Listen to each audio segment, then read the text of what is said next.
We begin this week by leaving the city of Perth for a quick stop in Fremantle.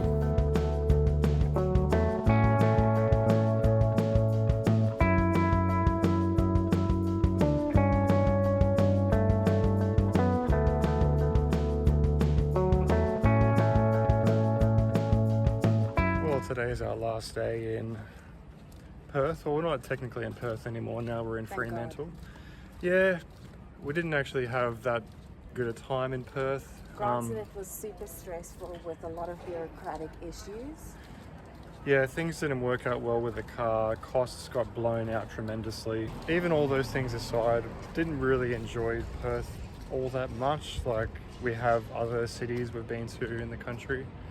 I don't know whether it's not for us or... I expected a lot.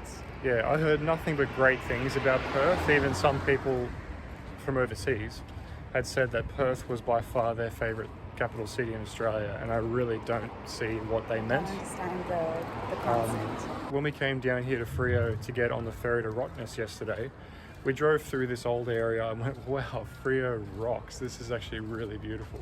I would understand if somebody from Fremantle was cocky about where they came from, because it's insane. It's so pretty. The buildings, I mean, just look at the facades around us right now. It's historic, it's well looked after, it is clean. People seem courteous to each other. They are courteous with tourists, which is asking a lot because there's a lot of them here. Yeah, really beautiful old pubs, and yeah, so we're just going to check it out, have a little walk around and take some photos and have a cup of coffee. And then start heading back south again to the southwest to find somewhere to live. Yeah, just make a new home for a while. Yay!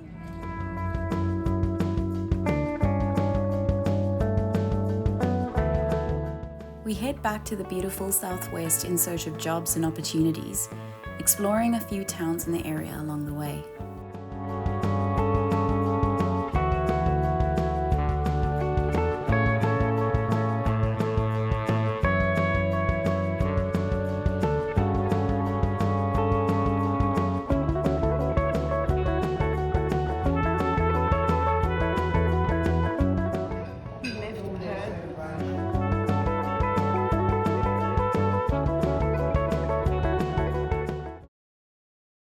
Well, this is officially the campsite we've been in the longest. We were in Perth recently and we were in a caravan park for 5 nights. This will be officially our 7th night. And we're in Greenbushes, a tiny little town of about, 100 people or something just up the road. It's a really strange campsite. That's an old cricket club thing. There's a couple of campsites on the other side of it. There's a few kind of around, and then there's a field that hasn't been used in a long time, maybe about 10 years or so. It's covered in holes that kangaroos dig all the time. Quite a bushy area. We went and had a look at it today. There's a massive lithium mine about 1 kilometer in that direction, so you can hear all the big heavy machinery and trucks at night and stuff. They request that you make a donation, and we did make a donation, but aside from that, it is a free camp. There is a toilet block about 100 meters over there. On the other side, across the field, it's hard to do, there we go. Over there is hot showers, tennis court, basketball court. So we've had toilets, hot showers, essentially for free for a week. So anyone who's down in this area, 100% would recommend this campsite. It's actually served us incredibly well. We're currently looking for a place to live and a place to work somewhere in the Margaret River region. It's been proving to be very difficult. So having this place where we are safe and comfortable and at an incredibly low cost has been really helpful. But at the same time, we're pretty keen on leaving, which we are doing tomorrow. They're right above us. I know. How the are we supposed to get out without getting bombed? Fucking death from above. Just hit my hand. You little asshole. We were Glad to so see you. worried about the other people camping near us that we forgot about the wildlife. Turds. Right, so today is a very abnormal, interesting, and pretty exciting day. The more we spoke about it, the more we realized, why don't we try doing something that we're both really interested in doing and have never really had the opportunity to do. So we're going back to the Margaret River Dunsborough area, and we are trying to join the wine industry. An opportunity fell in our lap after a lot of emails, and people in WA, please answer your emails. Oh my god. We made a lot of phone calls, and an opportunity fell in our lap where we're joining the WWOOF, or woofing.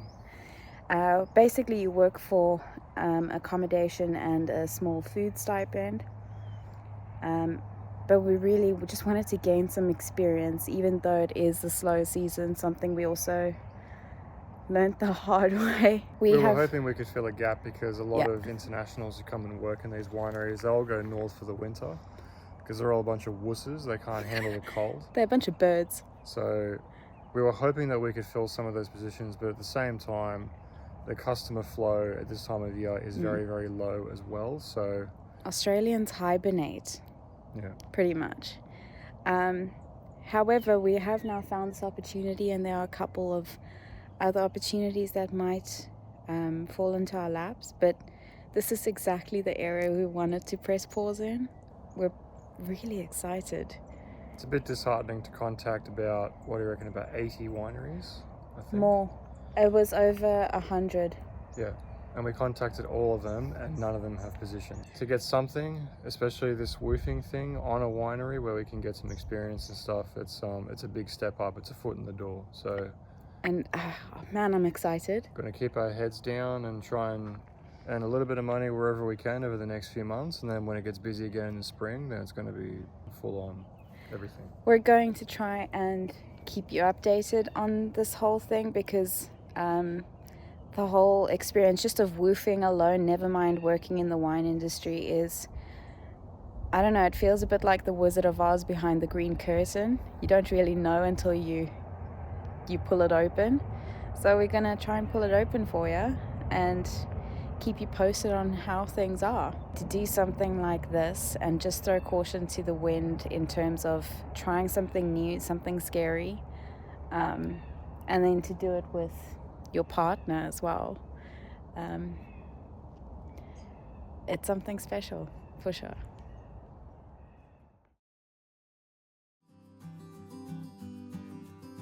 And so, with a new but temporary home on a winery, we head back into the Margaret River region, eager and excited to see what's in store for us.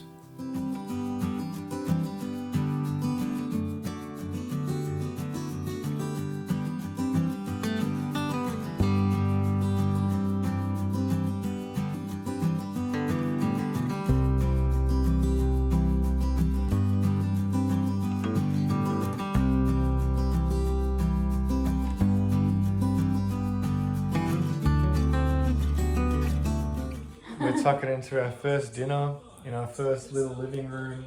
Watching the bloody football. Watching the footy. It's our first proper little home together in Australia, and it's on a f***ing winery. Goals. Awesome. It is beginning of the morning on the farm, or whatever we want to call it, on the vines. We're about to start working for our keep, and this is the wake up session when it's not raining, of course. Just look at that.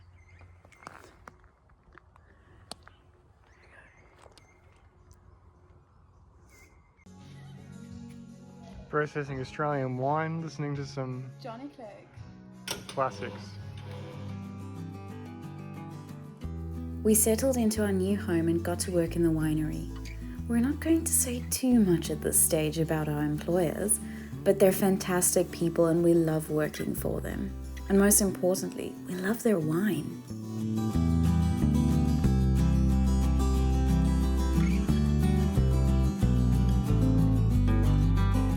Our first few days on the winery were completely surreal. We had gone from having nothing but rejections for a week of job searching to a home and the possible beginning of a career in a spectacularly beautiful part of Australia. Christine and I both felt, and still feel, incredibly lucky to be living through this surprising twist in our tale.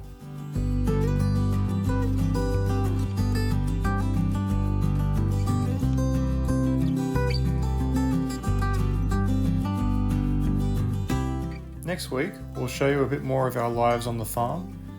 Blueberries in my boots.